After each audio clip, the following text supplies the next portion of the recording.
One of the most important things we're going to need for smoking crack is a filter or a stopper.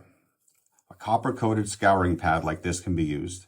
One of the most important things you're going to need to do to it is burn it off, because any chemical coating that's on there needs to be gotten rid of before we start a smoking experience. Once you've burned the Chore, you can cut a small portion off. When you're working with the Chore, less is more. You don't need a whole lot to get the job done.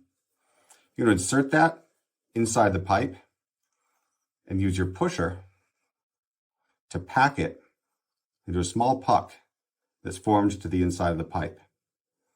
That's going to allow your substance, your rock, to sit on top and be filtered during the smoking experience.